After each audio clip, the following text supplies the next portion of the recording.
I think there's like with the participants. Okay.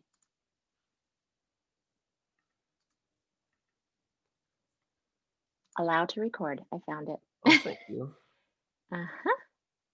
Okay, here we go. We hope. Let's see. All right.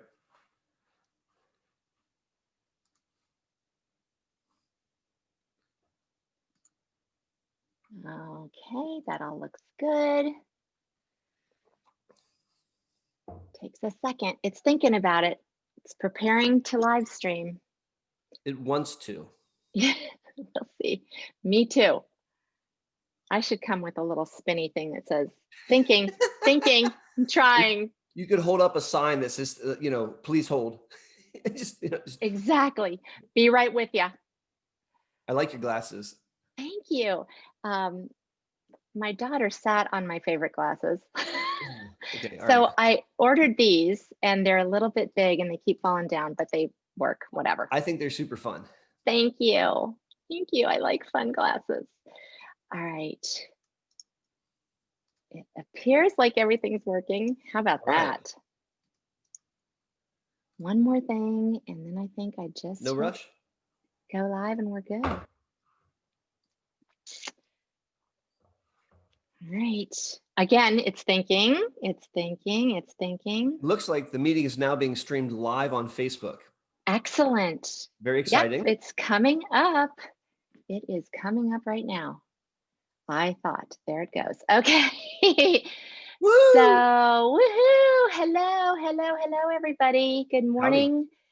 Howdy. Happy New Year, everybody. Woo, woo, we made it through 2020. FU 2020. Bye-bye now. Go. Bye, Felicia.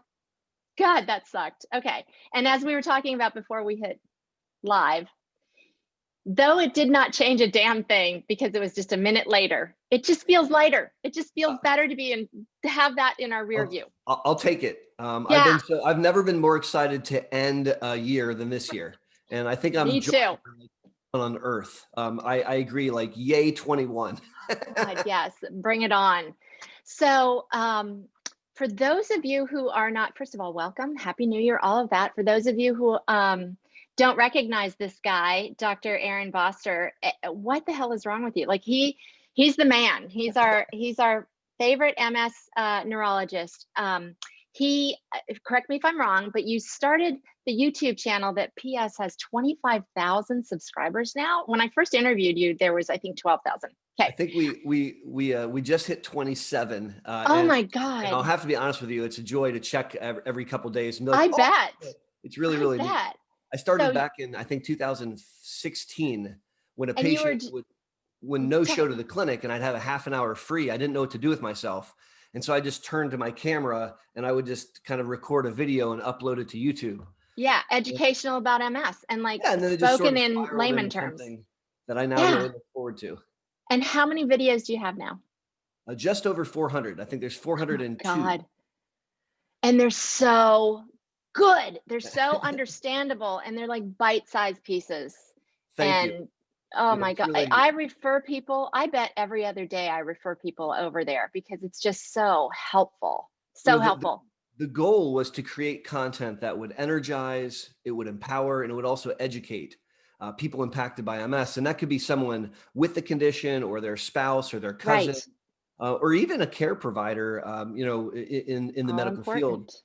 And I really love this forum, this social media forum, because you can go back and look at it later. You can rewind it and rewatch it. It just makes it very, very palatable. It does. It does. Yeah. And for those of us with cog fog, which PS I'm experiencing today, if you can't handle it today, it'll be there for you tomorrow. Like that's exactly this video. So yay. So, okay. Thank you for being here. Thank you for doing so much for our community. Thank you for coming on FUMS one more time. My pleasure. I'm really excited to be with you this morning. This is so important and this is so confusing and so scary. So obviously we're talking about COVID-19 and we're talking about the vaccine. Let me just start with when this shit started getting real and people started asking me questions about Okay, obviously we're immunocompromised. Many of us take immunosuppressant drugs, but what does that mean for us getting COVID? Are we more susceptible? Will we fare worse? So let's start with that, because that's where I started with this. That's a great place to start. So let's back up one step. Okay. Many of us before 2020 would talk about getting the flu. We would get the flu bug. And that doesn't mean, in common parlance, the flu doesn't mean influenza A. The flu, the croup, the crud refer to just getting an upper respiratory tract infection, a cold, maybe a fever. And many, many different viral families can do that, including this giant family of viruses called coronavirus family. There are hundreds and hundreds of coronaviruses, and which nobody had heard of before this year, 2020, some of last them, year. Some of them impact humans, and they can make you feel sick. And what happened at the beginning of 2020 was there was a novel coronavirus, a new coronavirus that the human species was not familiar with, and it's been destroying us. It's developed into a global viral pandemic. This novel coronavirus, COVID-19, has claimed 320,000 American lives in less than a year, and it's a scourge. It's horrible. I have had patients of my own spend 2 weeks in the intensive care unit, become intubated. We've lost 2 patients in our clinic. This is a terrible, terrible time.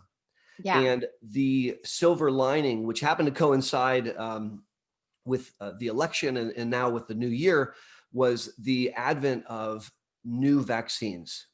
And there are actually 4 or 5 vaccines in development. 2 have been approved by the American FDA, a vaccine by a company Pfizer and another vaccine by a company Mrna. And they're now FDA approved, and they're now in the process of rolling these out to the American populace, starting with the people that are at highest risk, frontline workers and folks that live in nursing homes.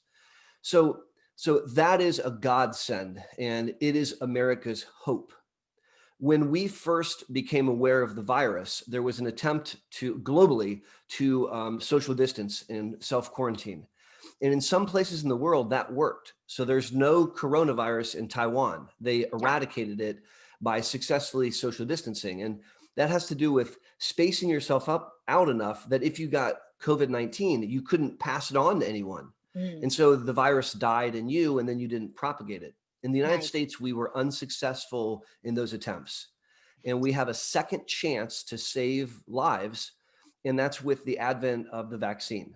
The 2 vaccines that I mentioned are fascinating novel vaccines. They're called mRNA vaccines. They're scientifically genius and eloquent, and I think the people that invented them will assuredly win the Nobel Prize. And they are 95 and 99% effective. That's way higher than we're used to. Now, way higher than the flu. Way correct, higher than which is flu like 70%. vaccine. Now, yeah. Your question is very, very germane to all people with chronic conditions and in our community, folks impacted by MS. And so let's look at the coronavirus pandemic and the coronavirus vaccines from the perspective of folks impacted by MS. Having multiple sclerosis does not suggest an immunosuppressed state. So having MS is not an immunosuppressed state. On the contrary, it's the opposite. People with MS have an overly active immune response. And if you'll notice, folks with MS tend not to get the flu or the croup or the cold as much as everyone else in their house. Their immune system is revved up. And they're not immunosuppressed. And having MS in and of itself is not increasing the risk to contract COVID. So if you have MS, that's huge. Or if you don't have MS, there's not an increase or decreased risk to contract the virus. Contracting the virus has everything to do with coming in contact with the virus. So if you don't come in contact with anyone else that has COVID-19, you can't get COVID-19. Whether you have MS or diabetes or cancer, God forbid, or if you're healthy, it has everything to do with exposure. And that's a really important point. We need to wash our damn hands. We need to not stop doing that. Amen. We need to wear a face mask that covers your mouth and your nose. All right. Exactly. So, I love that. FUMS. So I sent you one of these this week. Oh, that's awesome. I can't wait to wear it. I'll post it on social media. But if you're wearing a mask like this, that's not okay. Right. it needs to cover your mouth and your Or nose. I hate when it's down here. Like I go to, Well, the I was problem, just at the grocery store and this guy had it down here and I said, works a lot better if it's up over your nose well, too. the whole idea is you breathe out through your nose and you Yeah. breathe out respiratory particles and you suck them in. And so you're not protecting yourself. We need to social distance. We need to not gather in small groups. This was collectively the worst series of holiday events ever in the history of my family's life and probably the whole United States. And yet it was what we needed to do to keep us safe. Right. Now, the second question is, if you contract COVID, are you at increased risk of a more severe infection? And the answer is actually the same. Having MS in and of itself does not increase the risk of a more severe infection. Excellent. And then we ask the question, well, what if you're on a medicine that suppresses the immune response? Because Yes. many people with MS take medicines that suppress various aspects of their immune response. Now, the common idea is that if you're on an immunosuppressant, you might not be able to fight off a viral insult or an infection as easily. And Right. so the thought is, if you're on an immunosuppressant, that you have a higher risk of a more severe COVID experience. But I don't necessarily know that I believe that. Okay. Now the reality is we don't know, right? I Right. don't know, you don't know, other Yeah. doctors you talk, we don't know. Right. Novel. But when you look at the data, what I see is as follows. No matter which cohort of MS patients you look at who got COVID and cleared it or had bad outcomes, the common thread is comorbid conditions. So it's not so much they have MS and they're on a particular drug A or B. It's they have MS and they have comorbid risk factors for more severe COVID. Age over 50 is a higher risk than being 40, and being Right. 60 is a higher risk than being 50. So Mhm. advanced age is probably one of the largest risk factors. Morbid obesity, immobility, cardiovascular risk factors. So heart disease, congestive heart failure, lung Asthma. Yeah. asthma, COPD. Smoking is probably one of the very largest risks. And I'll never forget the statistic that I learned in April of this past year. In Wuhan, China, the men who smoked that got COVID died 14 times more likely than those that didn't. Not twice God. as likely, 14 times as likely. So whether or not you have a severe version of COVID has most to do with the comorbid risk factors, not so much whether you have MS or what drug you're on. And it's so Okay. important that people understand that. Yeah, that's huge. That answers actually quite a few questions that we got in. And let me first say to everybody, thank you so much for sending all these questions. I was bombarded and I've tried to put them together because a lot of people obviously would have asked the same questions. So I hope to get to all of them. I hope I did a good job in compiling and I hope everybody gets their questions answered. But if not, leave them in the comments and we will get them answered Yep. for you for sure. Deal. Yeah, so important. Thank you all for sending that in. This is such an important conversation. And I love what you just said, because I think that certainly made me feel better. I haven't had a definitive answer like that about, am I at more risk and what happens if I get it? Am I going to be sicker and all that? So that all makes a ton of sense. Thank you for that. For sure. So, okay, let's start with Lori Smith said this. My question has to do with those of us with MS who currently are not on immunosuppressive therapy, but are trying to minimize exposure to inflammatory triggers via diet, cutting out gluten, dairy, sugar, etc. Good on you, Lori, by the way. That's something on my resolutions for this year. We'll see how that goes. That's been on resolutions in past years too, but we'll see how this goes. What type of inflammatory response we might expect following the vaccine, wondering if relapses might be more common, worsening of symptoms. I realize it's too early to know definitively and time will tell once more data is collected, but wondering in theory, especially in regards to T cell immunity. So Lori, that was 3 questions and it's kind of spread out all over the place. And so let's try to break it down or unpack it a little bit. First off, you commented that you're exploring anti-inflammatory diets or diets that you think might decrease inflammation. And I think that's fantastic. I encourage you to continue your exploration. And what you may find for you is that avoiding a certain food type, whether that be dairy or gluten, might result in you having a lot more energy, feeling less bloated. It might help in many, many different ways. And so I think it's fantastic that you're figuring that out. And I hope that you continue along those lines. Now, the second question, or the second part of your question, had to deal a lot with the reactions to receiving a vaccine. And I'm going to be talking almost exclusively over the next hour about two vaccines: the mRNA Pfizer vaccine and the mRNA Moderna vaccine. So the AstraZeneca vaccine, the J&J vaccine, the Sputnik vaccine, I'm going to put aside because I'm less familiar with them. There's less published data and they haven't been FDA approved yet. So just to kind of say that. Now, we studied these vaccines extensively. It's a misconception that these vaccines were not studied, right? Okay. So it happened quickly, but they went through a normal regimen, a normal clinical trial where they studied it for the normal amount of time in the normal number of patients, tens of thousands of humans. And you study a vaccine typically for 2 months. Why? Because if you're going to have a reaction, it's going to be typically within the first couple of days, but certainly within the first 2 months.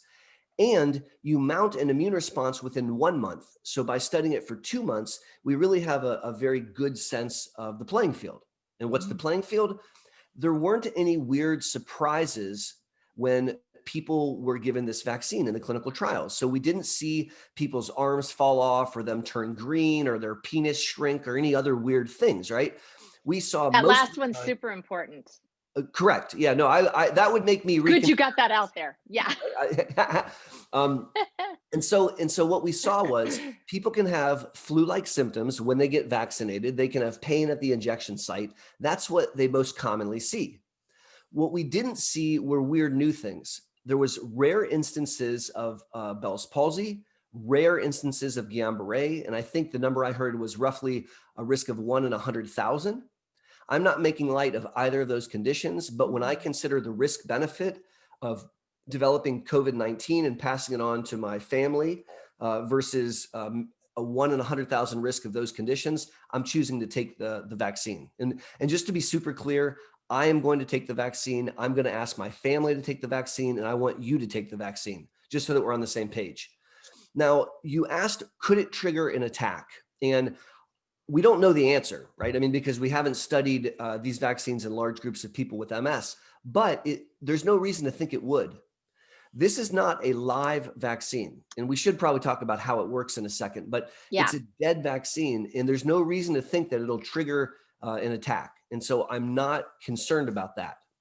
And we have to see, but there's no reason going into this that we should have that expectation. Now, the third question had to deal with T cells, which is an interesting comment. Oftentimes, when we think about immunizations, we only think about B cells. We only think about antibodies, which is half of the adaptive immune system. We know from studying these two vaccines, when you give someone the vaccine, they mount a very robust, a very, very large T cell response, which means even if you're on a B cell killer and your B cells are suppressed, you're still going to mount a really big T cell response. And so that's a very positive, good thing. I'm very encouraged, and I am very, very encouraged to offer immunizations to my clinic patients with MS so I can keep them protected. So we're going to get to this question in a little bit, but I just want to see if I'm thinking correctly here. So even if you are on one of the B cell depressants, you may not build the number of antibodies that you would otherwise, but like half is better than none. Yeah. Am I on the right page? Okay. There's a lot of drama and discussion about people with MS taking B cell killers. So if we use names, Ocrevus, Rituxan, Kesimpta, right? These are B cell killers, highly, highly effective medicines to treat MS. And what they do is they knock down adult B cells, but we have to understand what that means. Plasma cells are a type of B cell that make antibodies. And those three drugs do not affect plasma cells. So it's not that you have no B cells, it's that you don't have a certain type of B cells, and you actually can mount an immune response, and you can mount an immune response with antibodies, but it's attenuated. So I'm going to share with you data from other vaccines, right? Because we Okay. studied these B cell killers with other vaccines. And here's what we learned. If you get, say, Ocrevus, right? And then a month later, you get vaccinated. And I'm talking about vaccines for like influenza, DTaP, MMR, the ones that we grew up with. Those vaccines work. They're successful, but they're attenuated. So they have a less robust response. So maybe 50% as opposed to 100%. Now, again, when we're talking about these known vaccines, if you give someone a B cell killer, like Ocrevus, we're using as an example, and then you wait 5 months, a month before their next infusion, and you immunize them, it takes 100%. Ah. And so, no, we don't know what's going to happen with the COVID vaccine, but the bottom line is receiving the vaccine will be successful. It will. We don't think it'll trigger an attack. We don't think that it's going to cause you to develop an infection. And we do believe you're going to mount an immunity. It'll just be not 100%. And as you just mentioned, a partial immunity is way better than no immunity. Yeah. I should also take comment, that. it's not just the B cell killers, it's also the S1P1 receptor modulators. That's a mouthful, talking about pills like Gilenya, Mayzent, and Zeposia. Those pills also may cause a suppressed response, but people are still going to respond. So the punchline to my jibber jabber is take the damn vaccine, Yeah. even if you're on one of those medicines, Got please. it. Okay. Bottom line it for us. Okay, so as we just mentioned, like Ocrevus is the one that I got the most questions about. So Yep. you said a lot there, but I'm just going to go through these questions so everybody Yeah. can hear that I am addressing them. So Jeff Spears said it most concisely. He said, I'm on Ocrevus. Can I take the vaccine? You just Yes. answered that. Yes. Linda And you should take the vaccine. And you should. Okay. Linda McClinton said, so is there a window of time between Ocrevus infusions when it would be best to receive the vaccine? You mentioned something about that. So the real answer, Linda, is we don't know. All right, that's the real answer. There's a lot of theory, and what I shared, the data that I shared just a second ago, is borrowed from other vaccine studies that we've done. There's a study called the Veloci trial, or Velici, I can't pronounce the term. I was actually in the trial, but they didn't train me on how to say it. Yeah, so the Velici trial, we took people impacted by MS with relapsing MS, gave them Ocrevus, and then we immunized them, and we saw the degree to which the immunization took. And if you took the vaccine a month after getting Ocrevus, it worked partially, about 50%. Now, from other data, if you got Ocrevus and 3 months later got vaccinated, it worked a little bit better, maybe 50 to 70%-ish. And if you wait just before your next infusion, that's when you have the highest likelihood of your B cells having started to return to some degree. You mount the biggest response. Sweet spot. Now, there is a thought or a theory that if you've been on B cell killers for a long time, maybe your response to immunizations is suppressed overall. But again, nobody is saying it's not going to take. Everybody is saying it's going to work. And the question is, to which degree is it going to work? So if you can time the Ocrevus and the vaccine perfectly, congratulations. Right. So, but the vast majority of Americans don't know when they're going to be eligible, and we don't know how to time it. And so I want to make it very straightforward. If somebody offers you the vaccine, say, thank you, yes, I'll take it. And then it might be fair to call your neurologist and say, hey, by the way, I was offered the vaccine. Is this a good time? And I've had that call many, many, many times over the last couple of weeks, as many of my patients that are healthcare providers are being offered the vaccine. And 9 times out of 10, my answer is take it. One time we might delay Ocrevus by a week or two. And so really, I think that we have to be thoughtful. One more comment. If you take the vaccine, again, the Pfizer or the Mrna vaccine, you take the first injection. 3 weeks later, you take the second injection. A month after you took the first one, all right, so a total of 4 weeks, you mount full immunity. So as far as timing goes, I want you to take the first vaccine shot a month before your next Ocrevus, not sooner, because we need to allow a month for your body to build an immunity. Then we can go and take our MS therapy. Right. But should they put off their Ocrevus infusion for that reason? I don't want people to push off their therapies. working directly with your doc, if you push it back a week or two to make sure that you have that 1 Yeah. month, is probably adequate. What I want to avoid, with exceptions, is people just stopping their disease modifying therapies, waiting around for their opportunity to have a vaccine, allowing themselves to accrue brain and spinal cord damage and become disabled. We don't want to forget why we treat MS. We treat MS to make you the most awesome version of you and to allow your brain to age naturally despite having the condition. And we don't want to just take a two-year pause while we're trying to sort out a pandemic. We have to pony up and do both. Yeah. And aren't we lucky now that we have an opportunity to do that? Okay, so this is, you've already answered this, but I just want to acknowledge this. This is our wonderful MS advocate, Kathy Chester, who said, what's your best estimate about waiting to get the vaccine after an Ocrevus infusion? How long should the time period be between vaccine and infusion? Kathy, I am confident you just got your answer, but I wanted to acknowledge that you had that question. Can we both say hi to Kathy, because she's awesome? Yes. Hey, Kathy, it's great to see you. Love you, Kath. So Patricia Flynn said, my DMT is Ocrevus with a weakened immune system. Now, we're going to need to re-say this, I think, a few times, because that is a misnomer. Am I going to die if I leave the house or go to a gym? I'm hoping that was sarcasm.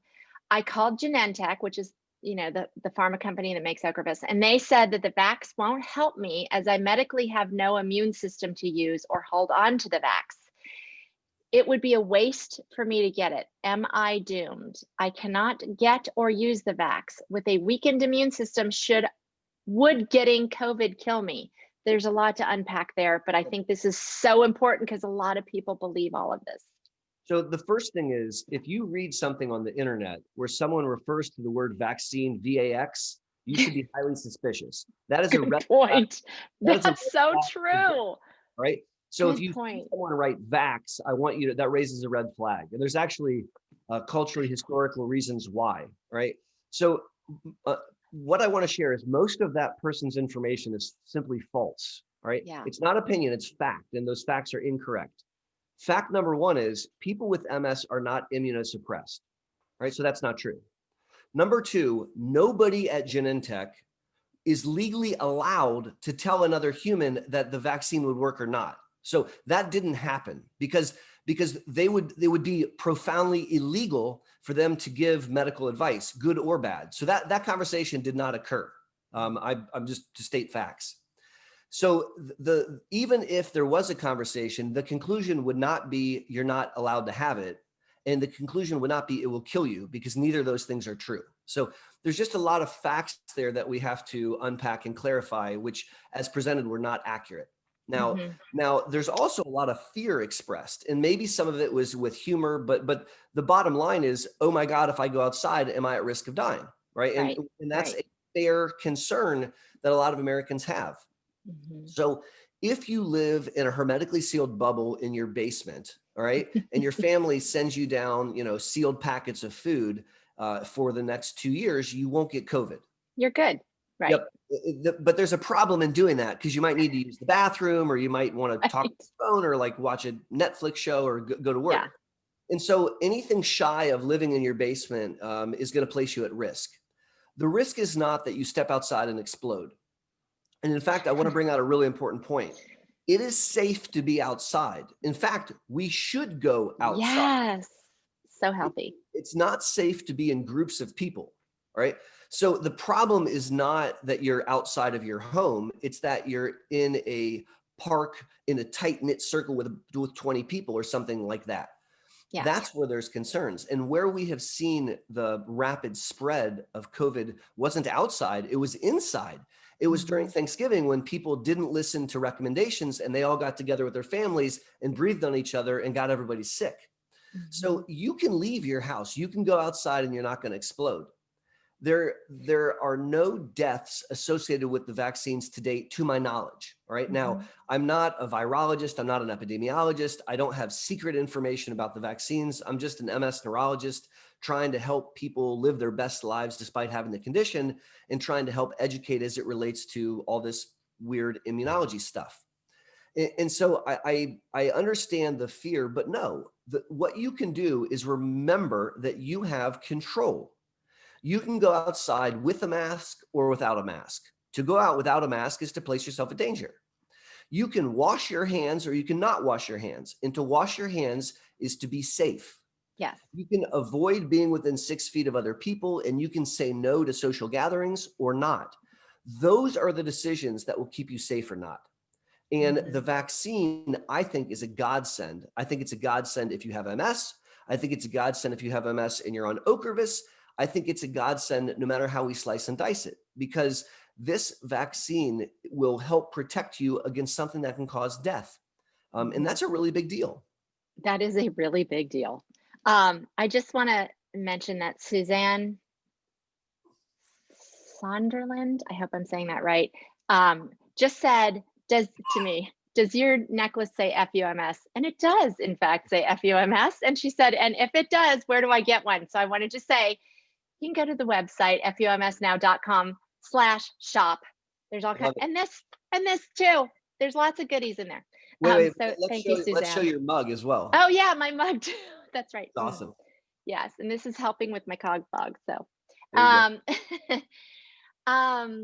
thank you, Suzanne, for asking. Okay, Debbie Bright says, and this is, kind of all encompassing. We've already said this, but she has one thing that we haven't addressed, I think. She said, I have the same question most of us have. How safe is the vaccine for individuals with MS? And specifically those of us on DMTs. As for my specific situation, I'm on Mavenclad and would like to know his thoughts. So I don't think we've talked about that one yet. So Mavenclad, cladribine, is a really interesting MS medicine. And mechanistically, the way it works is weird. So you take a pill a day for 5 days, then you wait 1 month, then you take a pill a day for 5 days, and then you're off drug for a year. So that's really strange, right? So you take 20 pills that first year, and then the second year, you take a pill a day for 5 days, wait a month, a pill a day for 5 days, and then we don't treat you anymore. And the reason this is relevant to the vaccine is what the drug does. When you take the 5 days worth of pills, and then a month later take the 5 days worth of pills, it drops your immune response. It suppresses your B and T cells. Now, it doesn't suppress them very much, actually. The T cells really kind of go down like half, and the B cells go down a bit more, but they don't bottom out, and they come back a couple months later. And so the answer to Mavenclad in any vaccine is the timing. The best case scenario, if it was available, would be to be vaccinated for anything, for that matter, prior to starting Mavenclad, a month beforehand. But if you've received Mavenclad, your doctor can check a white blood cell count, a very easy, inexpensive lab, and see when the cells have gone down and see when they've come back up. And when they've come back up, it's safe to take the vaccine. So interestingly, it's actually very easy to schedule vaccines with Mavenclad. Worst case scenario, you're just going to wait a couple months and then you're going to be good to go. Awesome. Thank you. Okay. Lauren, I hope I'm saying this right, Snyd, S-N-E-Y-D, PhD. So I'm going to say Dr. Snyd. It would be good to know the impact of the vaccine on the immune system and the best vaccine for someone with MS on a DMT. I'm on Tecfidera. Also, we don't really know how long the vaccine will last. Do you have any insights? So great question. Let's unpack it and start with a comment about Tecfidera. So dimethyl fumarate, Tecfidera, or a new drug in the same class, Vumerity, which is diroximel fumarate, are both pills that you take for MS. And the way they're supposed to work is by interfering with this NRF2 pathway thing, which causes your body to make an antioxidant cascade of loveliness, which suppresses MS. All right. I love that. There's a side effect in about 20% roughly of people that take these medicines where it actually causes their white counts to be pushed down. So the first thing that we have to think about with Tecfidera and Vumerity is, does that individual have a suppressed white count? And you can check that by checking a lab. If there's no suppressed white count, we're done with the conversation. They're not at risk, and the Tecfidera is not really playing a role. They're not immunosuppressed. I mean, it's kind of a good scenario and an easy place to kind of think about things. Mhm. If the white count is down, then they may be immunosuppressed, and then we have to think about it slightly differently. So that's the first thing, is triaging tech with immunosuppression, about 20%. It's a side effect that we don't expect. Tech without immunosuppression, it's about 80% of people. So that's the first comment. The second piece that I think we need to talk about is which vaccine's better for people with MS. We don't know. Like, we literally don't know the answer. Now, I'm going to give you an opinion, but it's just my opinion. It doesn't make me right. It just makes me opinionated. The Pfizer vaccine and the Mrna vaccine are mRNA vaccines. They're dead. And so I feel most comfortable giving them. The AstraZeneca vaccine has a live attenuated adenovirus, right? So it's using a mutated, or I shouldn't say mutated because people Yeah, that's scary. So it's using a live attenuated adenovirus to get the vaccine to you, which is not an uncommon way of using viruses, but that is sort of a live attenuated version. And if I had my druthers, I would shy away from it. I'm not telling you it's known to be dangerous. I'm just saying if I have the choices, I'm going to stick with the things that are completely dead vaccines, which is typically the recommendation for anyone with MS, to shy away from live vaccines and instead to seek out dead vaccines. And so, yeah, not just this one, like flu vaccines. Like, I didn't get a shingles shot because it was live until they came out with the new dead one. Then I got it. That's exactly right. Yep, that's exactly right. Good. All right. I just had a question that hopefully will help, because this gets tossed around a lot, and I think maybe you could clarify this. So with MS, we are not immunosuppressed. We might be on drugs that are considered immunosuppressants because our immune system's overactive. So would it be correct to say that we are immunocompromised because it's weird? So these Overactive? so immunosuppression is where you push down the immune response. Yeah. Someone who is immunosuppressed is immunocompromised. Those two terms are very, very similar. So a compromised immune system is a suppressed immune system. Okay. And a suppressed immune system is compromised. So that's just English.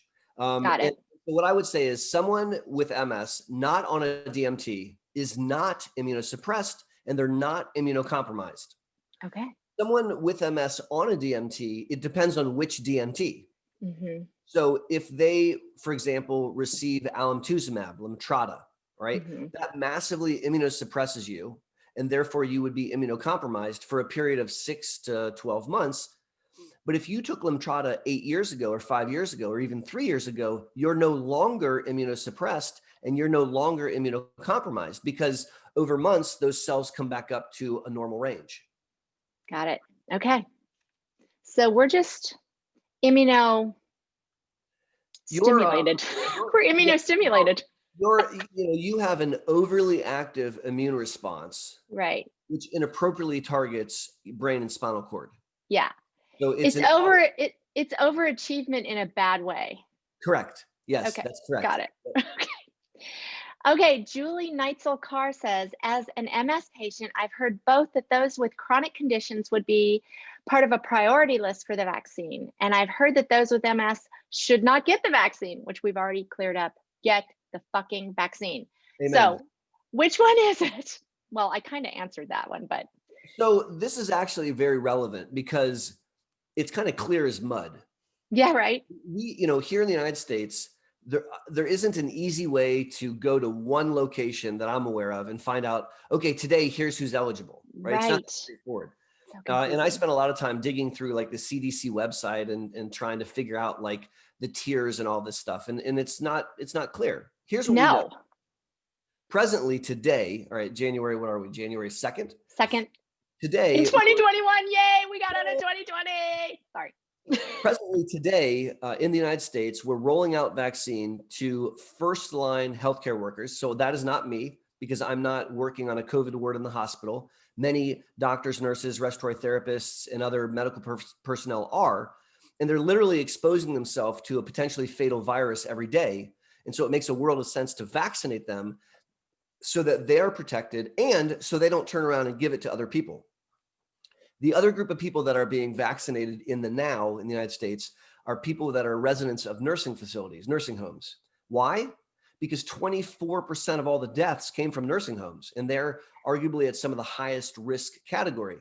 And so that's where the first efforts are. Now, I was hopeful that people impacted by MS would be second tier, the next groupings of people. And based on what I've gleaned thus far, that's not the case.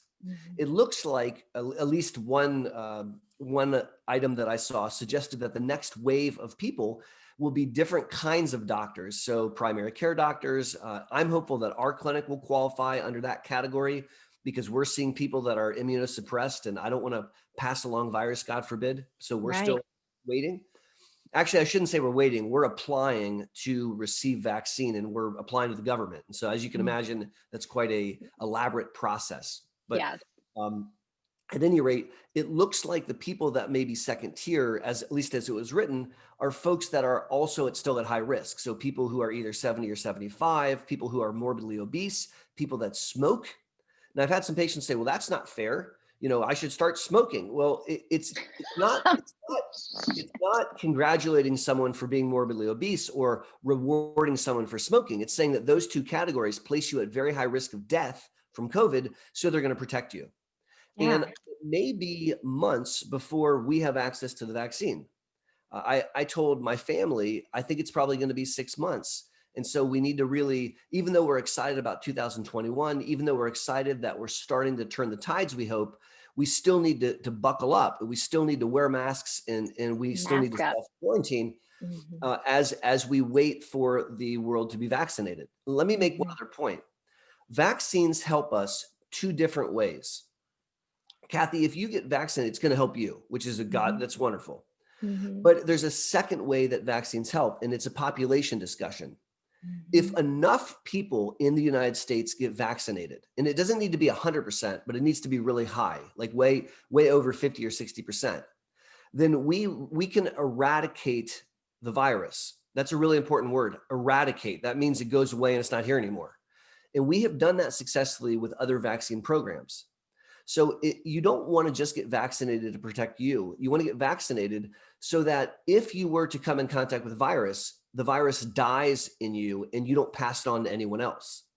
And that's going to be really, really helpful to protect people that are still at risk in the United States. And I really hope that people listening understand not just the value to themselves, but the value to the community at large.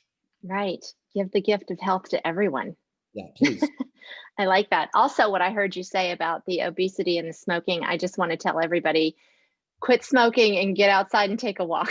Yeah. Right? That's right. Yeah. Okay. Okay.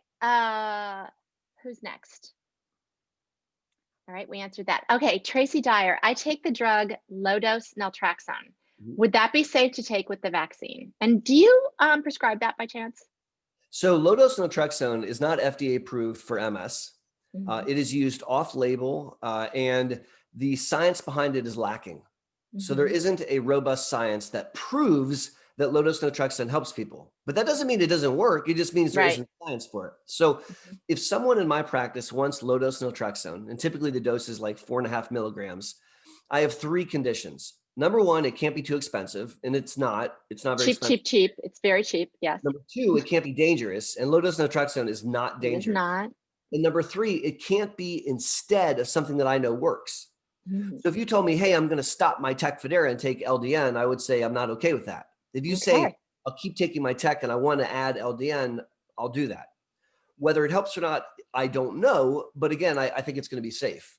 Now, the answer to this person's question is, I don't know. There's no data to guide us to suggest that we have knowledge. I will say that my understanding of LDN, I can't think of a single reason why it would be dangerous. And if I had to guess, I'd guess it's okay, but I'm not going to guess about somebody's health. Yeah. And the reality is that we don't know yet. Yeah. Cogfog's kicking in because I just had an important question and I forgot what it was. It'll come back. While you're thinking about it, there is one thing that I think we most certainly want to touch bases on as it relates to the virus, and that's how the damn thing works. Yeah. Can I, before you say anything, can I tell you what I came up with to make it make sense for me and see if this really, if this really makes sense? So how I've been explaining it is, I liken it to typing out an email. Like you're typing out an email with a set of directions and you're sending it to your cells. And then once the cells receive the directions, like here's how you do it, your email turns into a Snapchat and it disappears. That's fantastic. Yep. I give you a Oh, B. really? Oh, good. Yeah, B Okay. plus, A minus. Yeah, I love that. That's really, really great. Good. I would take that. So normally when you make a vaccine, a dead vaccine, what you do is you take a virus, all right? And actually, let me get a prop. Okay. I love props. So here's a Bring prop, on the props. Okay. right? Love it. So this is going to be our virus, this piece of paper. Okay. Okay. So Yeah. we identify a virus and then we murder it, right? And then we rip it up in tiny pieces. And then we have all these little viral particles, okay? And our immune system is ready. We take these viral particles, we load them into a syringe, and we inject them into our body. Now we have the viral particles that are floating around the body, and our immune system sees, let's say, this edge to this virus, and it builds antibodies and cells that can identify that edge, and then it amplifies. And so now we have antibodies and cells that know this piece of the virus. And then when later in life you come in contact with the virus, your immune system has been primed to recognize it quickly, jump on it, and clear it. Yeah, that's a bad guy. Yep, and that's done with viral protein. Okay. Now, this virus, for some reason, we were unsuccessful in making a protein-based vaccine. It didn't work. And so what they did was eloquent. Instead of starting with the protein, they went back a step to the blueprint of the protein, which is called messenger RNA. And the blueprint, exactly like you just described, is an instruction manual for how you make the protein. What we did is we identified that mRNA blueprint, and we inject that into you. Okay. And that enters your cell, and your cell's like, oh, okay. And it uses the blueprint and uses the cell's own building blocks to make the viral protein. And in specific, the viral spike protein. So if you've looked at a cartoon of the coronavirus, it's like a koosh ball, and it's got all the spikes sticking out. That's right. And those spikes are what the coronavirus uses to penetrate into the cells, the human cells. And so what we do is we make the spike protein. Now, you're not making the virus, just the spike. So in other words, you're not making a blueprint to create the unicorn, just the unicorn's horn. Got it. So now you have the viral spike protein floating around the human body that you made. But it's a viral protein. It doesn't look like a human protein. It looks like a viral protein. And your immune system says, whoa, wait. What is that? And it builds an arsenal against that protein. And so it's very creative how the vaccine helps you develop immunity. Now, the mRNA does not enter into your nucleus of your cells. It cannot change your DNA. It does not change your genetic code at all. And the mRNA, once it's in your cells, is degraded by cellular enzymes, and so it dissolves. And so this vaccine is really eloquent. I think that it's safe. I think that it's brilliant in the way that it was developed.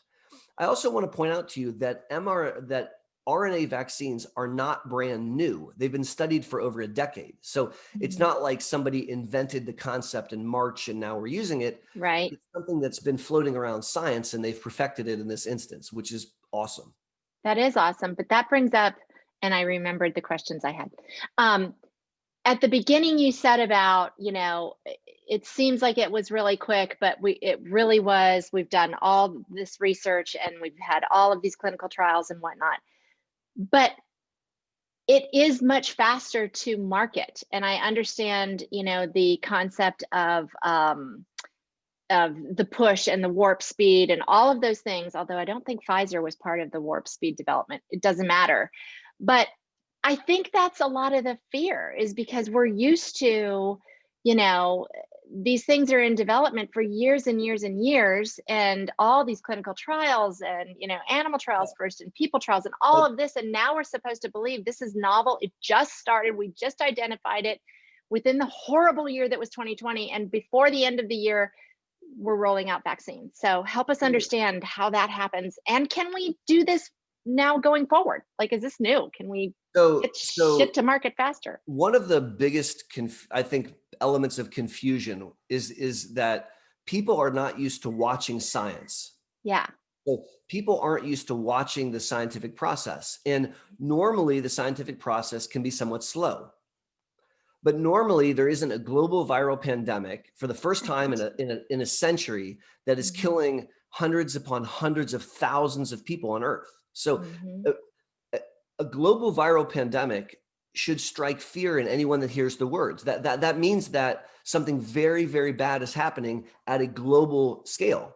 And so what the globe has done in response is it has thrown more resources, I'm talking billions with a B dollars, at science, saying, please, for the love of God, come up with something. And scientists, in some ways, kind of stopped what they were doing and started working on this project.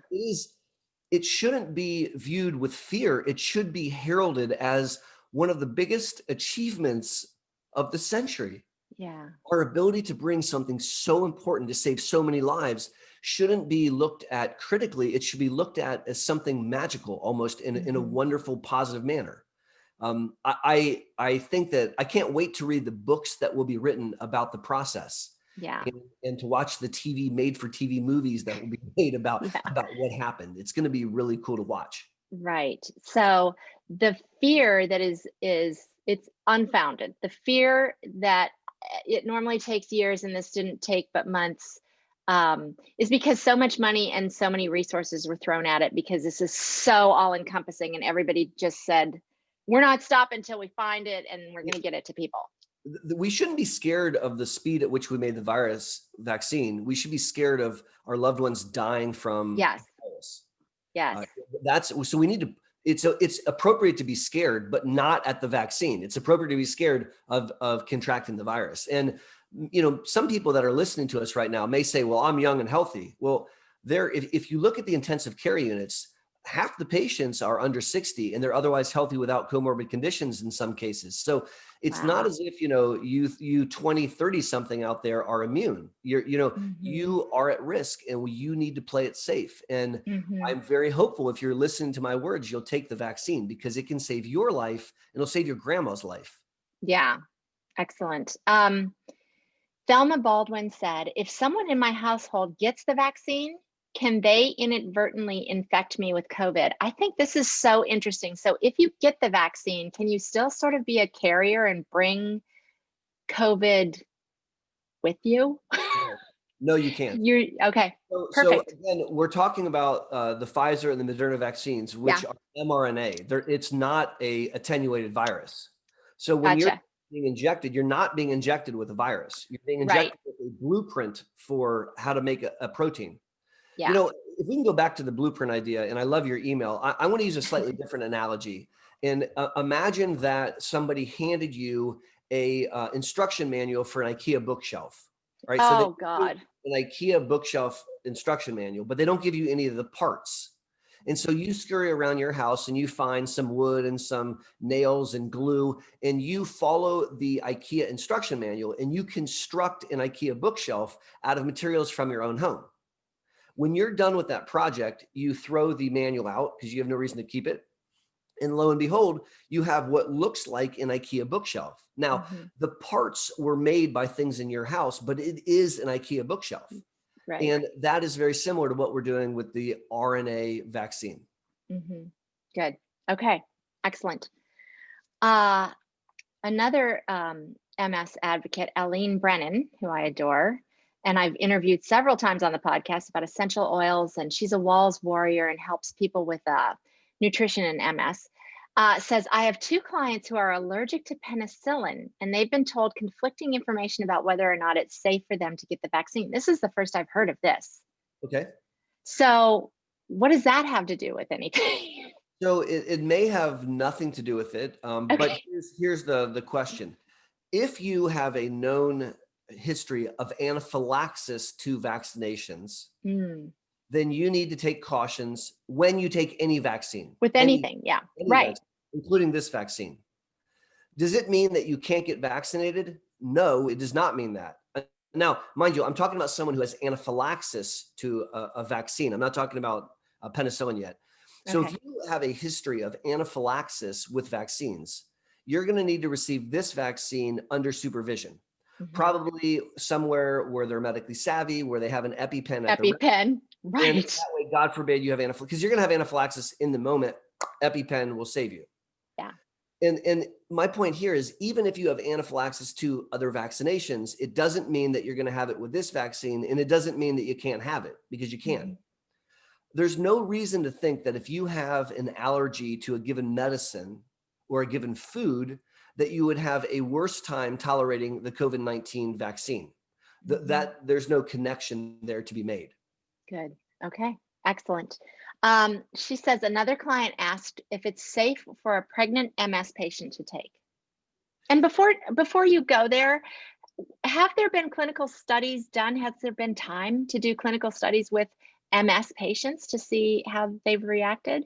To my knowledge, there's been no studies with any of these vaccines in special populations. Okay. So they most certainly did not study pregnant people. Pregnant, right. And there was no study focused on MS. Now, I'm told that there may have been a couple humans who happen to have MS that were in the trials, but it's not as if we studied people with MS. Yeah, got it. In the same way that we didn't study people with diabetes, or we didn't study people with liver disease. They tested the vaccine in humans, but they didn't study specific subpopulations. Okay, so what do you tell your pregnant MS patients?